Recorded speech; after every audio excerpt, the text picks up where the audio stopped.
ask two questions. First of all, Tánaiste, there's been a nuance in relation to what has been presented by President Obama and has been presented by the bipartisan approach taken by the senators, the US senators. Obama is talking about a two-strand approach dealing with border security and comprehensive immigration reform in tandem with each other. The senators are talking about securing the borders first and then looking at a path to citizenship.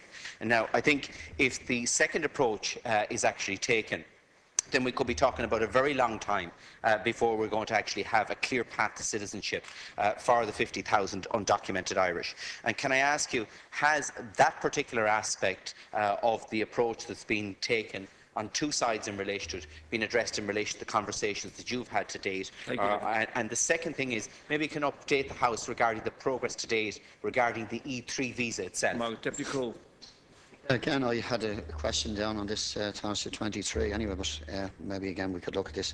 Yeah, I noted the comments of Senator Rubio in relation to it. He also said it was half-baked and seriously flawed, the plan in relation to it. And, you know, I don't think it's helpful us getting into what so-and-so says or whatever else in relation to it. But I think it's important that we actually raise it in this House. I think there's cross-party support right across every party. Recently, we've set up a group in relation to Friends of America in relation to it. It's all parties in this House and none in relation to that. And I suppose it's around that question, what can we do as members of this House? I remember when it previously in this chamber many years ago, the whole House passed the motion. I think there was one person who actually has left the room at the moment who was opposed to that motion at the time. But what can we do in relation to that? You're talking about, I think it's welcome that, you know, the fact you're doing the phone calls and so on. Would it be helpful for, you know, Deputy Jerry Adams to be ringing around? Would it be helpful for Micheál Martin to be ringing around? For the rest of us in relation to that, what exactly can we do? I've seen the false dawns. I was there when there was 2,000 or 3,000 Irish lobbying, going around with T-shirts to legalise the Irish relation. We all had high expectations at that time, where, you know, those expectations were that. Thank you, and I suppose every weekend there is families contacting us in relation to, and they're in that legal limbo and they want to see some sort of resolve. So if there's anything this House could do, we'd appreciate it. Final reply from the Tánaiste on this. Well, I think, you know, I think we have to understand that immigration has been a big political issue in the United States for a very long time.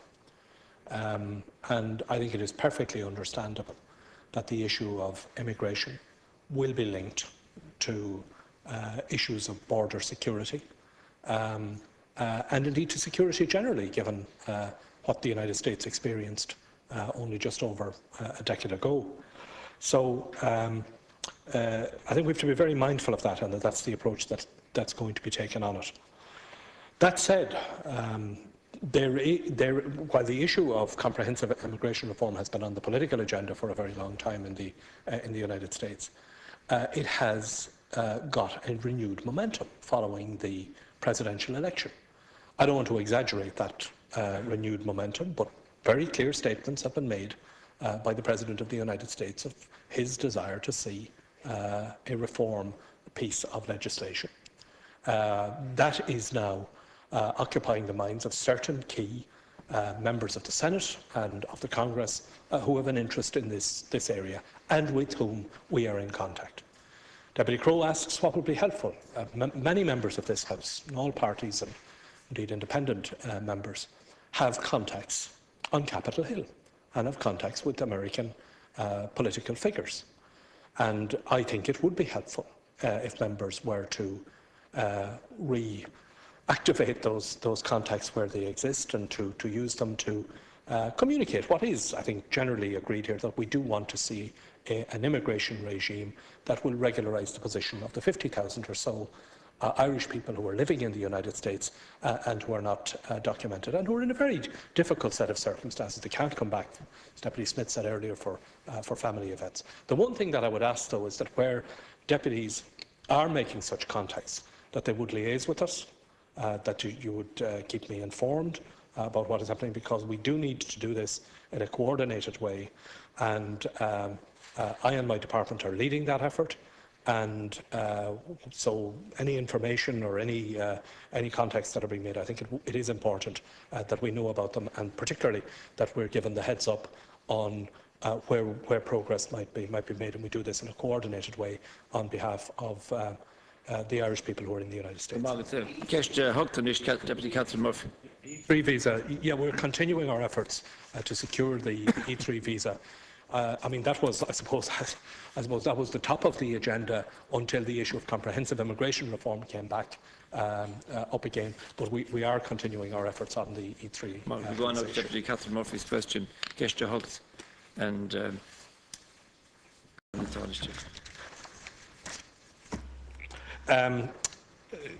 as requested, I am providing the Deputy with a list of international agreements which Ireland has signed but not ratified. The list has been prepared according to the information available to my department and aims to be as comprehensive as possible. The two-step process whereby a state will first sign an international agreement and then ratify it later is the usual manner in which international agreements are concluded. This interval permits states to take whatever legislative or administrative measures are necessary to fulfil obligations assumed under the agreement. The signing of an agreement may be an important demonstration of a state's support for it, pending its ratification when in a position to do so. The alternative would be to refrain from signing the agreement at all, which may be interpreted as a lack of support for the agreement. Although my department has an important role in relation to signing and ratifying international agreements, the necessary legislative or administrative measures required to implement them are for the line department responsible for the subject matter of the agreement. My department annually publishes all international agreements that enter into force for Ireland in the Irish Treaty Series, which is available on the department's website, and lays them before the House. A notice of all agreements laid is also published in Irish. Thank you. Actually, you've answered quite a lot of what I was going to ask you as a supplementary. I mean, it's very useful to have a list, but I just wonder if that list could be available as well on the department's website, because it's just an issue of transparency as to why something might be signed but then not ratified, and what the delay might be. I mean, sometimes there's very good reason why something is not ratified. For example, there was one on the Convention on Human Rights in Biomedicine. For example, it was declared open for signature in 1997.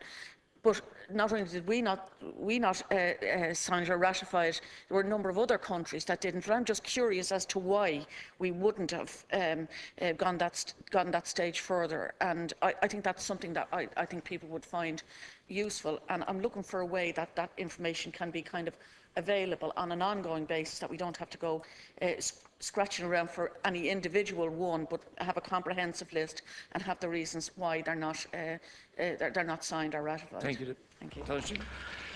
Well, first of all, the list which I'm making available to Deputy Murphy in reply to this question will, of course, be available on the department's website as part of the reply that I'm giving to this question. I should say that some of the international agreements which are on that list are now overtaken by later ones, so it's just to be aware of that. We have what's called a dualist approach.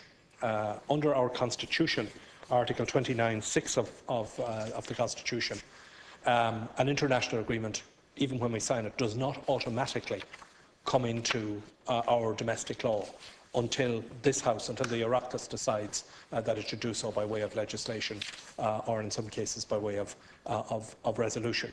And our practice as a state has been that we don't bring such legislation to the House, or don't, if you like, formally ratify agreements until we're in a position to implement them, until we have the legislative measures in place and the administrative measures in place. Now, it varies, obviously, depending on the agreement and from department to department. Some countries have a practice that once they sign an agreement, it automatically goes into domestic law. We don't have that arrangement. The arrangement here is that we sign an agreement which indicates the country's agreement with the international agreement, but in terms of the formal ratification of it, we don't do that until it is done separately here by Parliament. Deputy Murphy. Deputy Crowe. I was just wondering, is there a timescale in relation to many of these? So, like, I'm aware of two, for instance. One is in relation to the Convention, European Convention on Preventing and Combating Violence Against Women and Domestic Violence, Istanbul Convention. And the government said that accepted principle the terms of the convention, but it's almost a year. There's been no indication in relation to any movement on that. While other countries are moving ahead, and you're saying, well, maybe that's why the system they have. But there's another one there in relation to optional protocol to the International Covenant on Economic, Social and Cultural Rights. And again, Uruguay, after 3 months, it's become the 10th country to ratify it. Minister Shatter last year said the treaty was we were determined to achieve full respect for human rights. But it's a year later in both of them, and we haven't moved ahead. And I suppose people at home would wonder, well, what, if we ratify something, what's the delay in relation to it? Is it a cost factor, or what is it in relation to it? Thank you, Deputy. Taoiseach, your final reply. Well, as I've said, the difference between, some countries, once they sign the agreement, it automatically comes into force in their domestic law, and that's their constitutional arrangement. Our constitution is different. Our constitution states that the signature of an international agreement, that it only can have effect here once there is a decision made here in the Oireachtas to ratify it and to give it effect. In terms of the ratification process, very often legislation is required. Sometimes what a department will do, or minister will do, is to await the next available opportunity. In other words, if there's a piece of legislation which is coming up which embraces the subject matter of the international agreement, the opportunity will be taken to ratify it at that stage. In some cases, it does require putting in place administrative or legislative arrangements to give effect to it, and sometimes that does take time. I think really in terms of pursuing the case of individual agreements, I think it's probably better to do that with the line departments and line ministers. Margaret, question E in the name of Deputy Jerry Adams, and I call on the Taoiseach.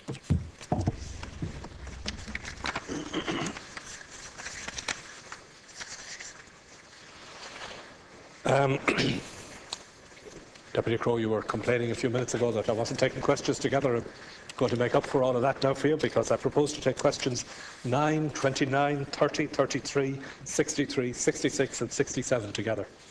I'm very aware of the cases to which the Deputy refers, and my officials monitor these and other cases closely. The first individual referred to has been detained since the 13th of May 2011 following the revocation of her licence by the Secretary of State for Northern Ireland. Genuine concerns have repeatedly been raised about several aspects of this case by deputies on many occasions, and I have raised them very frankly with the British Government most recently when I met the Secretary of State for Northern Ireland last Monday, the 11th of February. I have been advised that the parole commissioners will determine on the issue of her continued detention in March. In relation to the second individual referred to, the British authorities have confirmed that he was released under licence in 1992.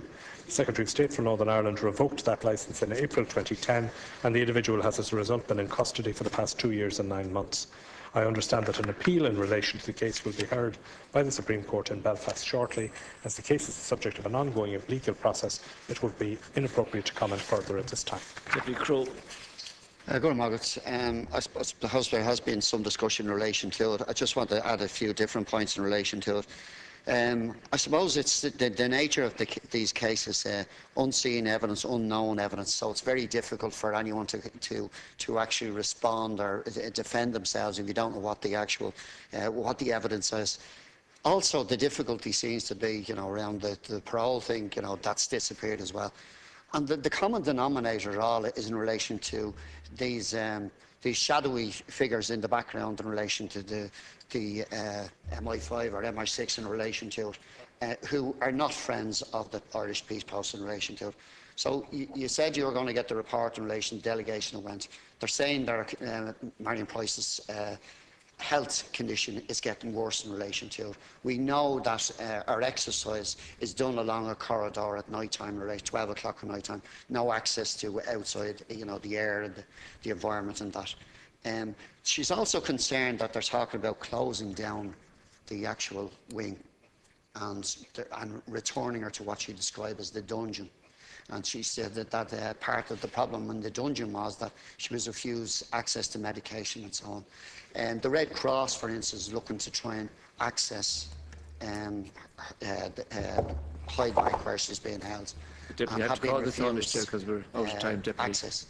Would you raise that in relation to with the British government? Come on, Taoiseach, final reply on this. Well, I have already brought to the attention of the Secretary of State the previous visit, which was undertaken by a group of parliamentarians from this House, whom I met subsequently and got their report and got their assessment of the situation. We have, on a continuing basis, raised the conditions under which he's being held with the Minister for Justice in Northern Ireland. And we'll continue to do that. I think the immediate focus right now is on the hearing by the parole commissioners, which is due in early March. I'm sorry, Deputy, the time is up. We have to go on to topic the question.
Yeah. I think we can proceed now with topical issues. Deputy Mahoney and the Minister are here. Deputy John Mahoney has raised the issue, the need to address the criminal legal aid system as currently in place. Deputy has 4 minutes to make an initial statement. Thanks, Last Concorla, and I just want to thank the Concorla for selecting this topic, basically to address the criminal legal aid system that's in this country at the minute, or that is currently in place. And I suppose the first thing I want to do is to state that I'm not trying to deny any person or citizen of this state the right to a fair trial. I also acknowledge that I think in 2012 there was a reduction overall of 10% in the amount spent on free criminal legal aid. And I also recognise that solicitors have to be paid their fees to defend people who are up for criminal offences. However, in 2012 there was 50 million spent on free criminal legal aid. In my own constituency of Mayo, there was 289,000 spent on it. And I suppose what infuriates members of the public in particular is that they see stories of what I would call career criminals claiming free legal aid time after time after time. I saw in a local paper recently of somebody who had claimed free legal aid for the 12th time, I think in as many months, and somebody else who was claiming free legal aid for the 100th time. Now, in other words, there seems to be no limits, no sanctions, or no consideration given by the criminals, if you like, that there's any consequences of wreaking havoc on the state. In previous replies, I was told by the Minister that there was no data available from the court service to quantify the number of times people have claimed free legal aid for criminal legal aid over a period, and I would suggest that this needs to be addressed and addressed quickly, so that I have no doubt that the public would be shocked to hear the figures of, if you like, maybe a small cohort, but nonetheless an important cohort of people who are claiming free legal criminal aid time and time again. And I'd also like to ask, it suggests that obviously under the Constitution they're entitled to it, but and that if they have means that they won't get it. But I'd like to know if the means testing for free criminal legal aid is as thorough and as rigorous as it is for other entitlements that people have, entitlements that law-abiding citizens have throughout the country, and have to, if you like, if the odd time that they may be in court for speeding fines or whatever it might be, that they have to pay their own legal aid. And I think that this situation needs to be addressed and addressed quickly. Just a half minute left. I'd just like to say that everyone, and to state again, that everyone is entitled to a fair trial. But I think that this situation needs to be looked at and addressed once and for all at a time and an economic climate when, as I said, people are finding it difficult to, if you like, abide by the law and pay their dues, and they see this happening on the other hand. Thank you. Good. Mr. State, Tim McGinley. The Minister for Justice, Equality and Defence, Alan Shatter, TD, is unable to be present here today and has asked me to convey his thanks to the Deputy for raising this matter, which is important to the proper functioning of our criminal justice system. At the outset, it is necessary to state what, as everyone would agree, the criminal legal aid system is a fundamental principle of our criminal justice system. A person who faces criminal charges is entitled to a fair trial and the presumption of innocence. If that person cannot afford to pay for legal representation, they have a right to legal aid in order to uphold that principle. An unreasonable block on legal aid could give an accused person an avenue to prevent their trial proceeding, or to give a convicted person an avenue for appeal. Obviously, the efficient operation of our criminal justice system could be compromised in such circumstances. The Criminal Legal Aid Scheme is based on the Criminal Justice Legal Aid Act 1962 and a series of regulations made thereafter. The courts have clarified a number of aspects of the right to criminal legal aid in various judgments since then. For example, the Supreme Court ruling in the case of the State Healy versus Donoghue from 1976 effectively determined that the right to criminal legal aid is, in circumstances which are quite wide in practice, a constitutional right.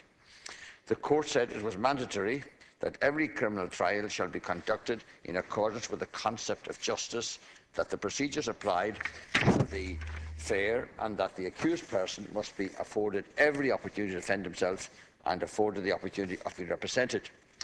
The court, referring to the situation of a person who was facing a serious criminal charge but who, because of a lack of means, could not provide a lawyer for his own defence, concluded that the person must be afforded the opportunity of being represented and that this opportunity must be provided by the state.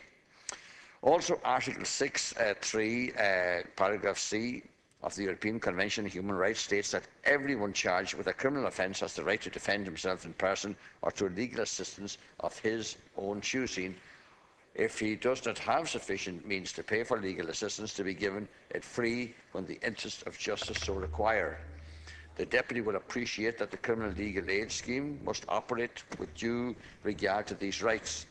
The Minister's overriding concern is to ensure that no risk arises in relation to the prosecution of persons charged with criminal offences before the courts. Under the Criminal Justice Legal Aid Act 1962, free legal aid must be granted by the court in certain circumstances for the defence of any person of insufficient means in criminal proceedings. An applicant for legal aid must establish to the satisfaction of the court that his or her means are insufficient to enable him or her to pay for legal aid, and the court must also be satisfied that, by reason of the gravity of the charge or exceptional circumstances, it is essential in the interest of justice that the applicant should have legal aid. No, may the one. It is important to note that an applicant's previous convictions are not a criterion under the Act as to whether or not legal aid ought to be granted. The nature of the criminal legal aid scheme is that it is driven by the incidence of crime, detection rates and prosecution of cases through the court system.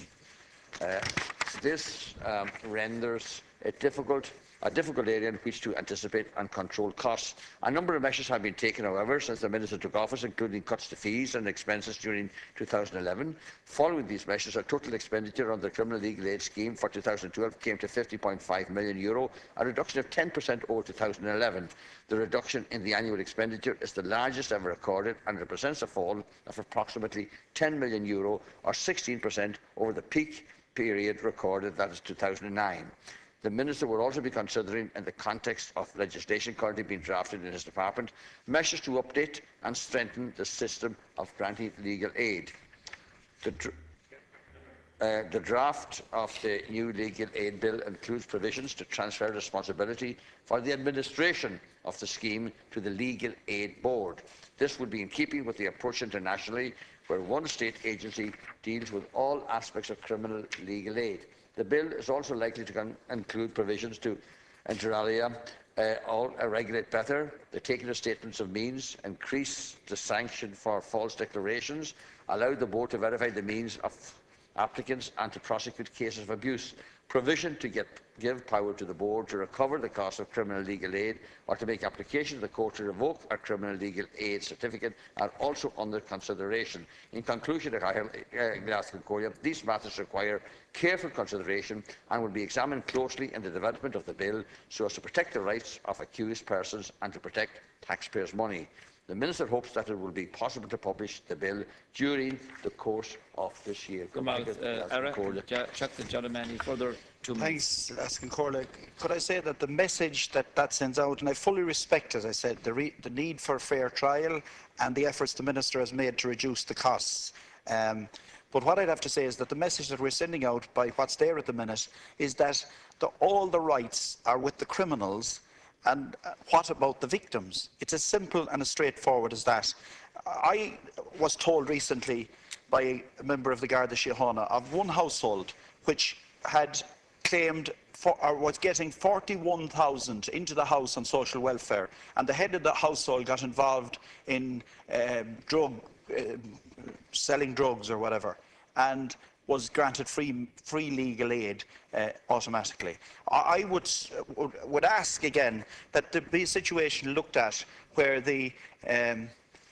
even if they're on social welfare, that over a long period, if they're convicted of the crime, that over a period that there's some clawback from their social welfare, that the criminals have to be seen to take some pain for what they're inflicting on the law-abiding citizens. Could I also say in researching this that I looked at other jurisdictions, and particularly the United States, where there's a three-strike rule. In other words, if somebody is convicted within a certain length of time of three similar serious offences, that the sentence on them is hugely increased. And could some model not like that be used for people who are actually convicted over a long period, being granted free legal aid, and that there has to be some payback over a period to the state?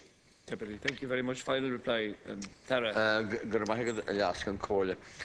I'm sure the Deputy will agree that the reduction in the cost of the scheme for 2012 is a welcome development, and the Minister can assure the Deputy that his department continues to closely monitor expenditure in this area. In addition, as I said, the Minister's department is developing a new legal aid bill which will look at fundamental changes to the way the scheme is administered. These would be real substantial legislative changes to the scheme, which dates back to the 1960s. It is important that any changes are appropriate and that they give due regard to the clear rulings of the courts since that time about the right to criminal legal aid. The development of the bill will allow for further consideration to be given to improving certain aspects of the scheme. Whatever draft legislation emerges will have to give due regard to the rights of accused persons and of the need to ensure that criminal trials can proceed without being compromised. It will be an important consideration in developing any changes to the criminal legal aid scheme that due regard is given to a person's entitlement to the presumption of innocence and the right to defend him herself. Any revision to the criminal legal aid system simply would not introduce arbitrary or unfair obstacles in the way of accused persons obtaining legal representation, if necessary at the state's expense, in order to defend themselves in a court of law. And of course, needless to say, the Deputy's remarks, proposals will be brought to the attention of the Minister and the Department officials. Thank you, Minister. Thank you. The next supplementary issue is for Deputy. Niall Collins to the Minister of Transport, Tourism and Sport. Need to review the mandatory sentence in drink driving accidents causing death, and to need to make leaving the scene of an accident is offence. Thanks, Ceann Comhairle, and I'd like to thank the Ceann Comhairle for selecting this topical item for discussion here today. Minister, thanks for being here to take this matter. Over the last number of months since I took up the role as spokesperson on justice, I've met with a number of families affected by the devastating impact of negligent driving, particularly under the influence of alcohol. I'm sure all deputies in this House have come across such similar tragic cases, and there is a responsibility on us as legislators to ensure that the legal system acts as a protector to the victims and delivers justice. In recent weeks, we have seen legal cases where the sentences handed down have been substantially less than the maximum level allowed by the law, despite the gravity of the cases involved. In my home county of Limerick last week, a particularly sad case involving the deaths of a husband and wife at the hands of a drunk driver who had almost twice the legal limit of alcohol came to a head. The convicted man had a clear record of endangering the community with a number of previous convictions for dangerous driving and speeding. He pleaded not guilty, but was driving on the wrong side of the road, giving the victims no chance to avoid him. The convicted man was given 5 years, and whilst the maximum sentence in these cases is 10 years, with remission, he'll probably serve about 4. The 6 children of the victims are left without their parents, and the community they lived in has been robbed of their contribution, and the convicted drunk driver will lose only 4 years of his life. This week, I was contacted by the family of another similar case which is before the courts. And it would be inappropriate of me, obviously, to comment on the detail of this case as it's ongoing before the courts. But suffice to say that the circumstances are equally as tragic and devastating to the family involved. They are deeply concerned by the prospect of ineffectual sentencing and feel a pressing need for justice for the lost people and lost ones involved.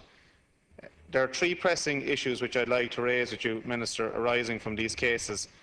Firstly, mandatory sentencing in cases of dangerous driving causing death. In this regard, today I put forward in my name a bill entitled Judicial Sentencing Council Bill, which aims to set a clear sentencing guidelines without undue interference with judicial independence. And this bill will help ensure that sentencing will have greater stability and predictability and indeed uniformity. And it will avoid scenes of disappointed families of victims that we have seen over the years. We will be pushing the bill to second stage in the near future, and we're hoping that the government can indeed support this. Secondly, in relation to leaving the scene of an accident, leaving the scene of an accident is an indictable offence. As it stands, leaving the scene of an accident is a summary offence. However, in at least the cases of leaving the scene of an accident causing a fatality, it must be an indictable offence with a trial by jury. Can I just conclude? I'm nearly there. Yeah. Thanks. Fianna Fáil has drafted the Road Traffic Bill 2013 to deal with this issue, and we'll put it forward to the Oireachtas in the near future.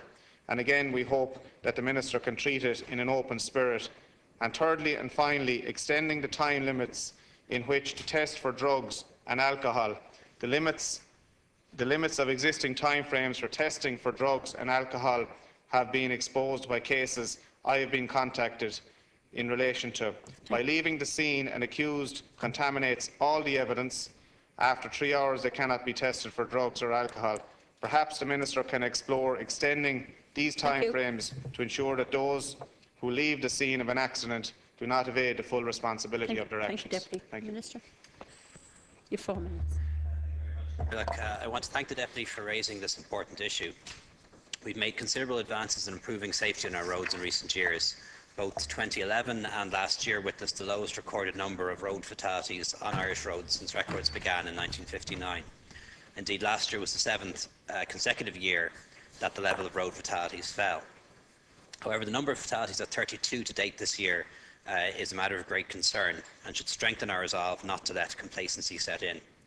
Road traffic legislation and the enforcement of that legislation has played a very significant role in our road safety success to date. Ensuring that legislation in the area of road safety is robust, proportional and reflective of the needs of policymakers remains a constant challenge. Regular reviews of existing provisions is a requirement that my department takes seriously, and in doing so consults with a wide range of key stakeholders both within and outside the department. Road traffic legislation provides separately for the offences of drink driving and dangerous driving causing death. Sections 4 and 5 of the Road Traffic Act 2010 provide for specific offences as determined by the alcohol concentration in breath, blood or urine of specimens, and sets out the maximum fine and terms of imprisonment that may be imposed by a judge hearing the case. The decision on whether to impose a fine or imprisonment is entirely at the discretion of the judge. Separately, Section 53 of the Road Traffic Act 1961 provides that where a person drives a vehicle in a public place in a manner which, having regard to all circumstances of the case, is or is likely to be dangerous to the public, they commit an offence under the section. The judge hearing the case and having regard to all the circumstances of the case, including the evidence that the person was found to have a blood alcohol concentration level in excess of permitted levels, will take such circumstances into account when determining penalties to be applied. In doing so, and where a person is convicted on indictment of committing an offence under the section where death or serious bodily harm has been caused to another person, that person is liable to a maximum fine of €20,000 or imprisonment for a term not exceeding 10 years. Once again, the level of the fine and whether or not to impose imprisonment or for how long is at the discretion of the judge. Mandatory imprisonment in criminal cases is generally confined to the most serious offences, such as murder and certain drug offences. In all other instances, including manslaughter, discretion must remain with the judge hearing the case, so that when convicting a person and applying sanctions, recognition can be given to all the associated circumstances and a determination made that reflects those circumstances. Accordingly, I do not propose at this time to amend existing legislation to provide for mandatory imprisonment for drink driving cases, or for dangerous driving cases rather. Finally, Section 106 of the Road Traffic Act 1961 requires that where an injury is caused or property is damaged following a road traffic collision, the driver must stop the vehicle and keep it near or at the scene of the collision for a reasonable period. The section also provides for the reporting of the collision to a member of An Garda Síochána as soon as possible thereafter in a situation where a member of the Gardaí does not attend the scene of the collision. Penalties, both financial and optional imprisonment on summary conviction, are also provided for. At present, I am finalising the Road Traffic Bill 2013, which I intend to introduce to the Oireachtas in the coming weeks. Currently, it is not intended to escalate the contravention of an offence under the section from a summary offence to an indictable one at this time, but I certainly am open to reconsidering that and studying the Deputy's bill when it is published. Thank you, Mr. Deputy. You have 2 minutes. Thanks, Ceann Corlett. Thanks, Minister, for your reply. Minister, and you addressed in your reply a number of aspects which come under your remit as Minister for Transport in terms of the Road Traffic Act and the various applicability of offences under that legislation. I also mentioned the area of inconsistency in general, and I think that there is a very constructive role that the body that we are proposing in the bill, which we moved at first stage today, a Judicial Sentencing Council, should be established in this country. That is a body of people. It's not a new quango, and I know that you have a particular interest in raising quangos, and you did so in opposition and you're doing so in government. It could easily be subsumed as part of the existing court service, but they have it in the UK. It's a 14-member body of people, 8 members of the judiciary and 6 non-members of the other 6 members are non-judicial members. They come from the probation, the health, the education, the police service in the UK. They sit down, they work with the judiciary, and they draw up guidelines for sentencing, and that eliminates inconsistency. And we're all plugged into the UK media in terms of the broadcast media and the print media, that you do not see the coverage of inconsistent sentencing coming out of the UK that we have here in this country. And I think in terms of what I've outlined in relation to some of the road traffic offences, and we've seen it particularly in relation to some serious sexual assault crimes which have been committed in this country. We've seen a huge inconsistency in sentencing in this country, and by bringing in an assistance to the judiciary to bring about uniformity right across the country, not just in the Dublin area where a lot of the inconsistency emanates because you have a concentration of the court sittings, but you have different sentences being handed down for the same crimes in different parts of the country, and that's something that I think we need to address in a constructive fashion, and that's what's behind the bill which we moved here this morning. I know it's straying away from your direct area, but just to mention that. Thank you. Minister, I suppose that there's kind of two issues really here. One is the issue of leaving the scene of a collision, and the other is the issue of sentencing. Dealing with the first one first, like I say, I'm open to the suggestion of making it an indictable offence rather than a summary offence. The complication, though, is proportionality.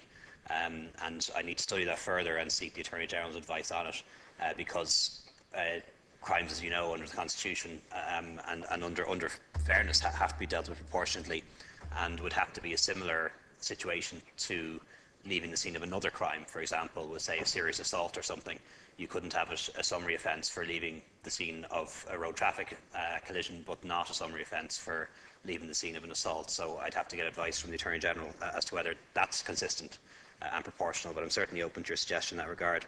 On mandatory sentencing, generally, I personally don't favour them. They tend not to work. I think judges do need discretion. We all know of individual cases, and there are often aggravating circumstances and mitigating circumstances, and that's why we have courts and judges and juries to make those kind of decisions. And there's also, and it's occurred in other countries, a risk of acquittal where somebody is actually guilty, but the judge or jury thinks the mandatory sentence is too high in those circumstances. So instead of getting convicted of murder, they're acquitted, or they're convicted of a lesser offence because the court or the jury don't feel that the minimum sentence is appropriate in those circumstances. And I was interested to hear an interview with one of the victim advocacy groups the other day, that somebody from the Rape Crisis Centre, who actually said that they were against mandatory sentencing in the case of rape for those kind of reasons. So I think there's an interesting debate to be had there. In relation to consistency, I think you're absolutely right. People need to have confidence and faith in the justice system, and they won't have faith in it if there is inconsistency in sentencing. It's really a matter for Minister Shatter to respond to that. But certainly I do think some set of guidelines would be beneficial. Whether the Judicial Council is the right mechanism of doing that, I don't know, but I think you're right to raise the issue of consistency. It is something that concerns people. I don't know to what extent it is a problem or whether it's just something that's reported, but I think it does need to be addressed. Thank you, Minister. The next topical issue is by Deputy Caoimhín O'Quail to the Minister for Health, the need to discuss the case of a person diagnosed with autism. Deputy, 4 minutes. I want to thank also the County Corlia for selecting this issue for topical debate today. It is an individual case that has presented to me, and one that I have pursued over a considerable period of time. But it also has wide-ranging implications, particularly for those with autism spectrum disorder, similarly impacted as Aaron, the young person in this case. I know this matter is taken under health today, but it is also one which crosses many departmental responsibilities, in particular education and skills, social protection, children and youth affairs, and of course health. The challenges faced by Aaron's mother in her efforts to access appropriate services to cater for his very particular needs has been nothing short of scandalous. Barriers and diversions were put up at every opportunity, and still to this day. His diagnosis of autism was late, at 14.5 years of age, and it was a battle to get a psychological assessment. And we know from all the information available that diagnoses post 6 years of age have far less favourable outcomes. Aaron, now 17 years of age, spends all his time alone in his room. That is for sure where he is as we speak here today. His condition means he is too anxious to engage with others and too nervous to go out. Where state intervention was needed, it has always come up short.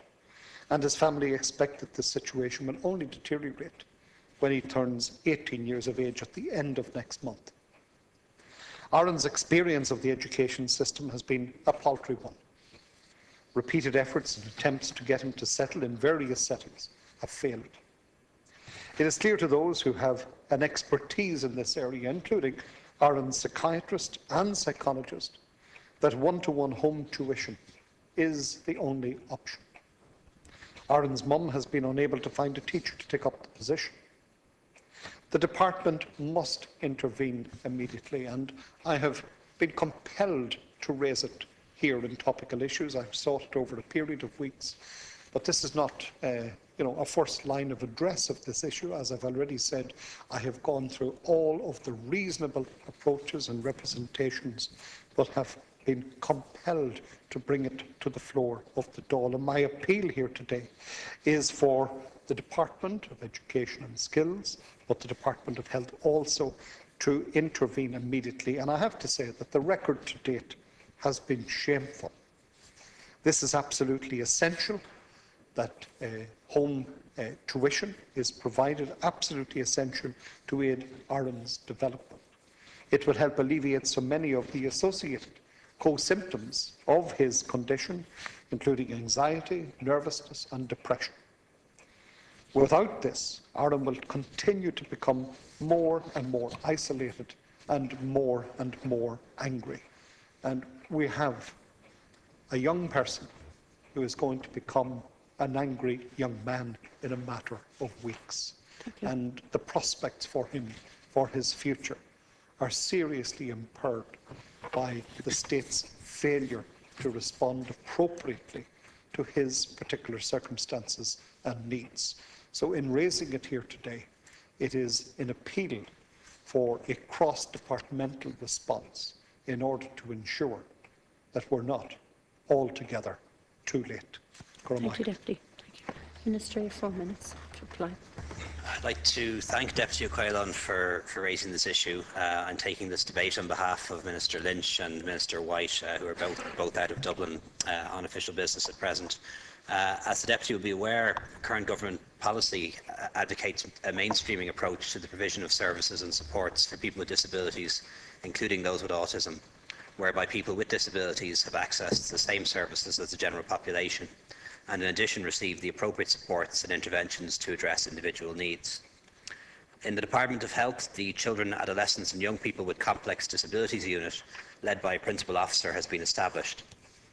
This new unit is charged with fostering greater collaboration between the Departments of Health, Education, Children and Youth Affairs on children's disability issues, including autism, and to build on cross-sectoral working arrangements that are already in place. The Health Service Executive published the National Review of Autism Services Past, Present and Way Forward report in February 2012. This covers both children's and adult autism services. The review recommends a move to a more consistent model of delivery in line with the mainstreaming policy. A reconfiguration of the existing service provision is recommended.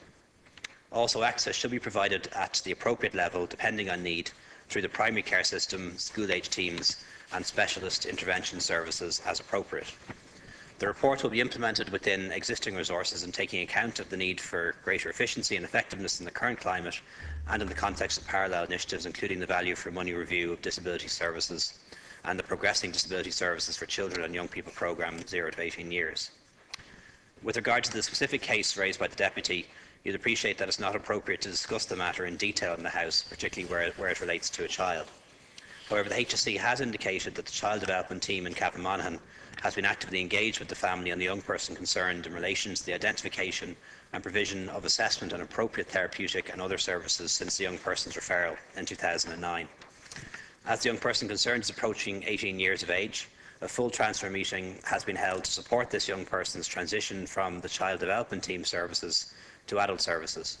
A meeting has also been arranged with the key worker and the young person and the family to discuss transitioning arrangements. The Minister of Health has asked the HSE to keep him informed of developments in relation to this case. Thank you, Minister. Deputy, you have 2 minutes. Thank Minister Varadkar for filling in the absence of any of the health portfolio holders. Now, the Department of Health have clearly failed Aaron, and they've also failed his mother. Aaron is without appropriate speech and language therapy and without regular psychology appointments. And his mum has applied for some respite, but to no avail. A recommendation for theory of mind therapy to help Aaron socialise has been ignored. This case is a textbook case, in my view, of the experience of many young people, sadly. Aaron's specialist psychiatrist will retire in the next short period, and there are no plans to replace him. And despite an excellent relationship with his child psychologist, Aaron, now fast approaching 18, will have to move elsewhere. And it should be noted that Aaron does not transfer well, despite all of the points that the Minister has included in his reply. And we can all understand that. This will all be new, and new challenges will present dealing with new people. He needs that consistency, he needs that relationship. And that's all going to be undone on his reaching 18 years. This situation is wholly unsatisfactory. And this case needs, and I urge the Minister to please not just set aside the paper after this. I understand that you will have an appreciation of the seriousness of this particular case. I wouldn't have raised it an individual case, only but that it is as serious as I know it to be. And I'd ask that you would use your own good offices to impact on your colleagues at the Department of Health and Education and Science, because this case needs an immediate cross-departmental coordinated response. So my appeal in conclusion, Cathaoirleach, is to please, on behalf of Aaron and his very understandably distraught mother, and may I say the wider family of Aaron who love him dearly, I am asking that no further time is lost. Thank you, Deputy Minister. With 2 minutes. Thank you. I certainly note the Deputy's comments and his sincerity and concern for this case. Obviously, I don't know Aaron, and even if I did, it probably wouldn't be right for me to comment on an individual case in the House for reasons you'll understand. But I will make sure that the record and the briefing notes I've been given are passed on to the relevant ministers, and I'll ask them to take a personal interest in it. Thank you, Minister. Thank you. Next up is Deputy Eamon Maloney to the Minister for the Environment, Community and Local Government. The need for a resolution to the dispute between firefighters and the Department of the Environment over the Keeping Communities Safe policy. Deputy, you have 4 minutes. Thank you, Laskin Corlan. Can I thank the Cathaoirleach's office for including this item on the under topical issues. Firstly, I think all of us in this House and outside of this House appreciate the valuable work that firefighters carry out in our communities, so I don't think there's any disagreement about that. Also, it's worth noting that the majority of them, of course, are part-time firefighters, which I think also has to be acknowledged. The points, Minister, that I want to focus on, the 2 principal points I want to focus on, is relate to the document which was published last October, Keeping Communities Safe, the policy of the Department of the Environment on the fire service. And this policy document wants to cut the number of national divisions from 34 to 21, which is a very substantial change. There's also the fire service, the views of the fire service personnel. They believe that there are 2 very, very serious problems emanating from this report and from the policy itself. And the first one, just want to be brief about these given the limited time.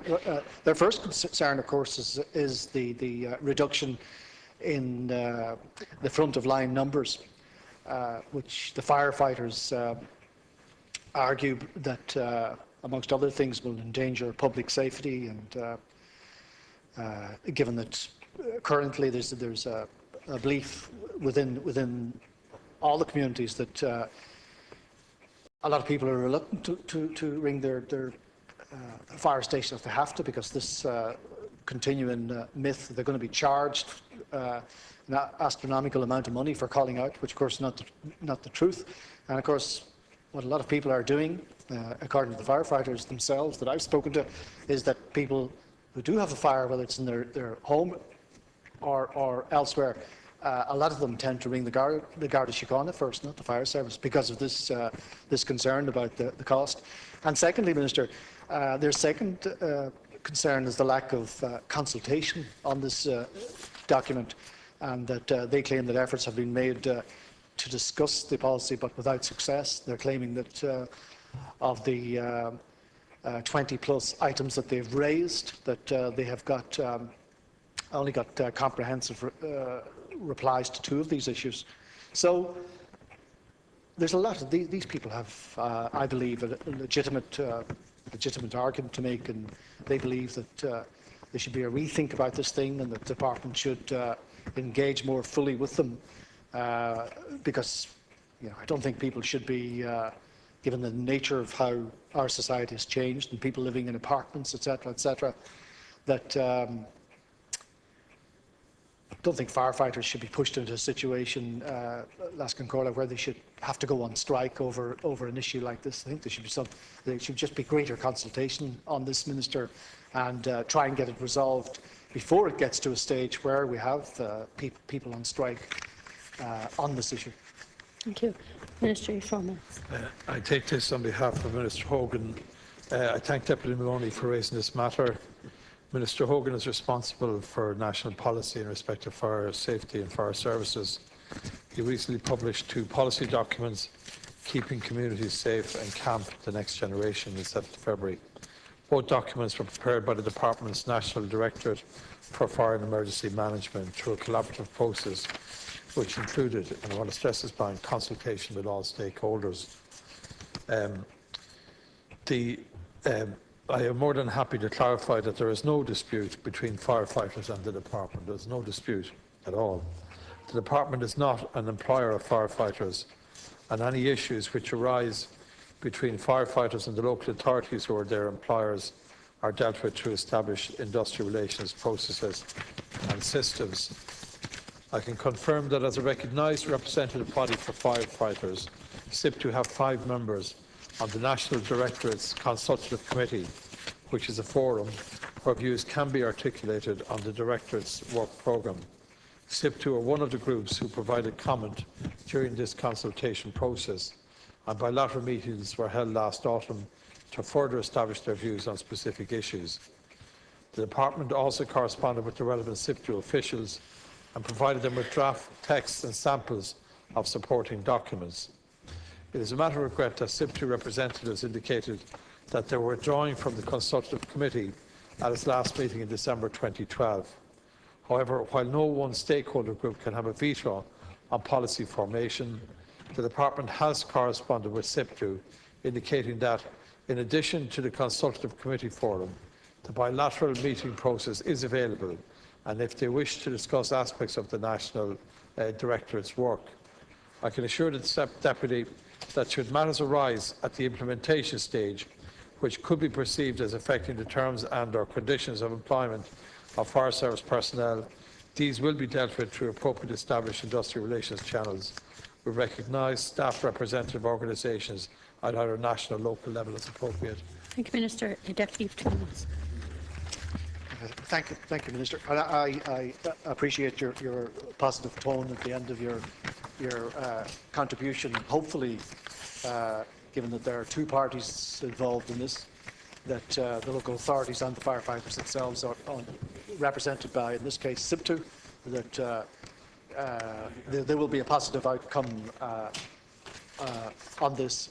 I appreciate what you said at the beginning, that the relationship between the union is not, in terms of negotiations, is not one between SIPTU and your department. I appreciate that, but excuse me. Sorry, deputies. Yeah. Sure. Sorry. I just appreciate that the negotiating positions between SIPTU and the local authorities and not your department.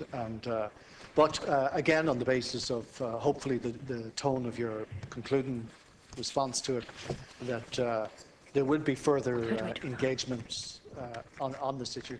I mean, most of these people certainly on the SIP2 side, make up the bulk because they're part-timers, make up, I think they were called retained staff or retained staff. They make up the bulk of firefighters we have in this jurisdiction. And I said to you at the very beginning, it should not go to a situation where members are balloted and we're looking at the threat of